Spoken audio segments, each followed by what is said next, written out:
40% of the students in a large lecture class received a B on their final exam. A third of those left earned an A. What percent of the entire class got a C, D, or F? 40% earned a B. Then we see that a third of those left earned an A. Those left, that's what we have to figure out. Let's take 100%, subtract the 40%, that will leave us with 60%. 60% stands for those left. So now let's take a third of that. 1/3 times 60% will give us 20%. So 20% earned an A.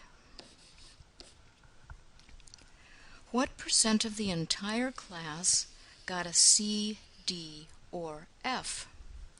So far, we've accounted for 40% and 20%. That adds up to 60%.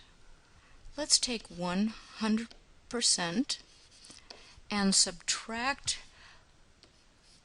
the 40 and 20. In other words, subtract 60%. That leaves us with 40%. 40% then received a C, D, or an F.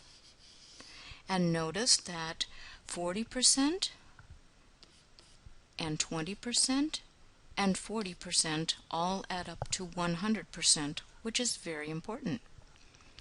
Let's go on to another problem. On a recent exam in statistics, 20% of the students received an A. I'm just going to write that down right now. 20% received an A. A fifth of those remaining failed the test. 100% always stands for the total. Let's take away the 20% that got an A. That leaves us with 80% that stands for those remaining. Now we will take 1/5 of that. So 1/5 of 80%. Let's take 80 divided by 5, and we get 16. So that means that 16% of the students failed the test. Now we are asked what percent received a B, C, or D. So far we have accounted for 20% and 16%. If we add those together we get 36%. Let's take 100%, which stands for the total, and subtract the 36% that we just talked about. That will leave us with 64%. So that accounts for the other grades, the B's, the C's, and the D's.